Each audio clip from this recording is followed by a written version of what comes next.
JCB ತರ ಪಕ್ಷಗಳ ಜೊತೆ ಮೈತ್ರಿ ಮಾಡ್ಕೊಳ್ತೀರಾ? ನೀವು ಮೈತ್ರಿ ಮಾಡ್ಕೊಳ್ತೀರಾ ಅನ್ನೋದಾದ್ರೆ ನಿಮ್ಮ ಬೇಡಿಕೆಗಳೇನಿರುತ್ತೆ? ಬೇಡಿಕೆಗಳು ನಮ್ದು ಅಂದ್ರೆ ನೀವು JCB ಪಕ್ಷಗಳ ತರಕ್ಕೆ ಜನರಲ್ಲಿ ಕೆಟ್ಟ ಹೆಸರು ಪಡ್ಕೊಂಡಿರಬಾರ್ದು. ಒಂದಷ್ಟು ಒಳ್ಳೆ ರಾಜಕಾರಣ ಮಾಡುವಂತ ಮನಸ್ಥಿತಿ ಇರಬೇಕು. ನೀವು ಅದ್ರ ಜೊತೆಗೆ ಯಾವುದೇ ಕಾರಣಕ್ಕೂ ಹಣ ಹಂಚುವ ಎಂಡ ಹಂಚಿ ಓಟ್ ಪಡೆಯುವಂತ ಕೆಲಸವನ್ನ ಮಾಡಬಾರ್ದು. ಒಂದಷ್ಟು ವಿಚಾರಗಳಲ್ಲಿ ಭ್ರಷ್ಟಾಚಾರ ಇರಬಹುದು, ರಾಜ್ಯದ ಅಭಿವೃದ್ಧಿಯ ವಿಚಾರ ಇರಬಹುದು, ಅಥವಾ ಜಾತಿ ಮತ್ತು ಕೋಮಿನ ವಿಚಾರವಾಗಿ ತಾರತಮ್ಯಗಳು ಮಾಡುವಂತ ವಿಚಾರ ಇರಬಹುದು. ಇವೆಲ್ಲದರಲ್ಲೂ ನಮಗೂ ನಿಮ್ಗೂ ಒಂದಷ್ಟು ಸಮಾನ ಮನಸ್ಕತೆ ಇರಬೇಕು. ಕಟ್ಬಿಡಿ ಒಂದ್ಸಲ ನೋಡಿ ಮಾಡ್ತಾ ಇದೀವಲ್ಲ. 2022 ಪ್ರಯತ್ನ ಮಾಡಿದ್ವಿ ನಾವು. ಆಂತರಿಕ ಕಚ್ಚಾಟದಿಂದ ಬಿದ್ದೋಗಿರೋದೇ ನಾವು ನೋಡಿದೀವಿ.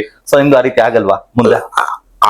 ಈಗ ಬಿಜೆಪಿ ಹೊಡಿತು, ಕಾಂಗ್ರೆಸ್ ಹೊಡೆದಿದೆ, JDS ಹೊಡೆದಿದೆ. ಹಾಗಾಗಿ ಯಾವುದೇ ಒಂದು ಇದು ಹೊಡಿಬಾರದು ಅಂತ ಏನಿಲ್ಲ. ಅದು ಪಕ್ಷಗಳಿಗೆ ಬನ್ನಿ ಅಂತ ಕರಿತೀರಾ? ನಾವು ಸದ್ಯದಲ್ಲಿ ಕರ್ನಾಟಕದಲ್ಲಿ ಆಮ್ ಆದ್ಮಿ ಪಕ್ಷಕ್ಕೆ ಕರಿತಿದ್ದೀವಿ. JDU ಮಹಿಮಾ ಪಟೇಲ್ ನಾವಿಬ್ರು ಸೇರಿ ಮಾಡ್ತಾ ಇರುವಂತ ಜಯೇಶ್ ಪಟೇಲ್ ಅವ್ರ ಮಗ JDU ಪಕ್ಷದ ರಾಜ್ಯಾಧ್ಯಕ್ಷರು.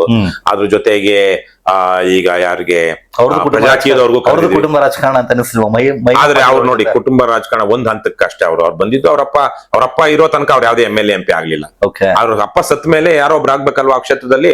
ಅವರು ಆಗ JDU ಇಂದ ಅವ್ರು ನಿಂತರು. ಅವಾಗ್ಲೂ ಅವರು ಬಹುಶಃ ನಿಂತರು. ಅವರು JDS ಇಂದ ನಿಂತರು. ಆಕ್ಚುಲಿ JDS ಇಂದ ಕುಮಾರಸ್ವಾಮಿ ಮೊದಲ ಮುಖ್ಯಮಂತ್ರಿ ಆದಾಗ ಇವರು MLA ಆಗಿದ್ದವರು ಮಹಿಮಾ ಪಟೇಲ್. ಸೊ ಅವರನ್ನ ದೆಹಲಿ ವಿಶೇಷ ಪ್ರತಿನಿಧಿ ಮಾಡಿದ್ರು ಆ ಸಂದರ್ಭದಲ್ಲಿ 20 ತಿಂಗಳ ಕಾಲದಲ್ಲಿ.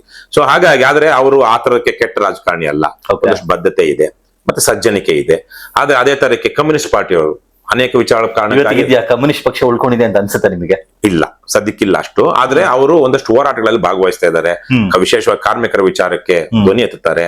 ಈಗಲೂ 40-50 ಸಾವಿರ ಜನ ಅನ್ಬೇಕಾದ್ರೆ ಅಂಗನವಾಡಿ ಆಶಾ ಕಾರ್ಯಕರ್ತರನ್ನ ಬೆಂಗಳೂರಲ್ಲಿ ಸೇರಿಸುವಂತ ಶಕ್ತಿ ಇದೆ. ಆದ್ರೆ ಇಡೀ ರಾಜ್ಯದಲ್ಲಿ ಅವ್ರ ಎಲೆಕ್ಷನ್ ನಿಂತಾಗ 50 ಸಾವಿರ ಓಟ್ ಬರೋದಿಲ್ಲ. ಆಂತರಿಕ ವೈರುಧ್ಯಗಳಿದೆ. ಅದಕ್ಕೆ ನೀವು ಚುನಾವಣಾ ರಾಜಕಾರಣವನ್ನ ಚೆನ್ನಾಗಿ ಮಾಡಿ ಕೇವಲ ಬಿಜೆಪಿಯನ್ನು ಸೋಲಿಸಬೇಕು ಅಂತ ಹೇಳಿ ಚುನಾವಣೆಗೆ ನಿಲ್ದಿರ ಕಾಂಗ್ರೆಸ್ ಸಪೋರ್ಟ್ ಮಾಡುವಂತ ಕೆಲಸವನ್ನ ಮಾಡಬೇಡಿ ಅಂತ ನಾವು ನೇರವಾಗಿ ಅವ್ರ ಜೊತೆಗೂ ಹೇಳ್ತಾ ಇದ್ದೀವಿ.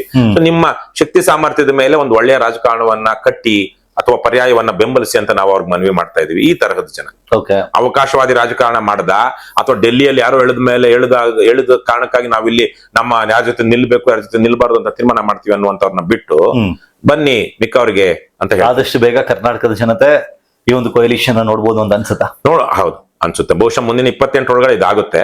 ಒಂದಷ್ಟು ಪಕ್ಷಗಳು, ಯಾಕಂದ್ರೆ ಈಗ ವಾಸ್ತವನೂ ಹೌದು, ಮತ್ತೆ ಅದು ನಾವೇ ಎಲ್ಲಾನು ಸರಿ ನಮ್ಮಿಂದನೇ ಎಲ್ಲಾ ಬದಲಾಗುತ್ತೆ ಅನ್ನುವಂತ ದುರಹಂಕಾರನು ನಮ್ಗಿಲ್ಲ. ನಾನು ವೀಕ್ಷಕನಾಗಿ ನನ್ಗೊಂದ್ಸದೇನು ಅಂದ್ರೆ ಒಂದ್ಸಲ ಅದೊಂದು ಪ್ರಯತ್ನ ಪಡ್ಲಿ.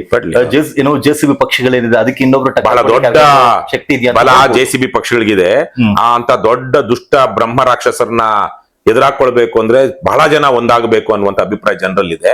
ಹಾಗಾಗಿನೇ ನಾವು ಬಹಳ ಅದ್ರ ಪರವಾಗಿ ಪಾಸಿಟಿವ್ ಆಗಿ ನನಗೆ ಇನ್ನೂ ಒಂದ್ ಅನ್ಸುತ್ತೆ, ಇನ್ ಕೇಸ್ ನೀವೇನಾದ್ರೂ ಈ ಒಂದು ಥರ್ಡ್ ಪಾರ್ಟಿ ಕೊಯಲಿಷನ್ ಅನ್ನ ಮಾಡ್ಕೊಂಡು ಇನ್ ಕೇಸ್ ಈ ಕಡೆ ಕಾಂಗ್ರೆಸ್ ಈ ಕಡೆ ಬಿಜೆಪಿ ಇಬ್ಬರಿಗೂ ಬಹುಮತ ಬರ್ಲಿಲ್ಲ ಅನ್ನೋದಾದ್ರೆ ಅವ್ರಿಬ್ರಲ್ಲಿ ಯಾರಾದ್ರೂ ಬಂದು ನಿಮಗೆ ಬೆಂಬಲವನ್ನು ಕೊಟ್ಟು ನೀವ್ ಆಗಿ ಅಂತ ಹೇಳ್ತಾರೆ. ಉದಾಹರಣೆ 1996ರಲ್ಲಿ ಬಿಜೆಪಿಯನ್ನು ಆಚೆ ಇಡಬೇಕು ಅಂತ ಹೇಳಿ ಅವತ್ತಿಗೆ ದೇವೇಗೌಡರನ್ನ ಕರ್ಕೊಂಡೋಗಿ ಪ್ರಧಾನ ಮಂತ್ರಿ ಮಾಡ್ಲಾಯ್ತು, ಆಯ್ಕೆ ಗುಜರಾತ್ ಮಾಡ್ಲಾಯ್ತು. ಆ ರೀತಿ ಆದ್ರೂ ಆಗ್ಬಹುದು ಅಂತ ನಾವು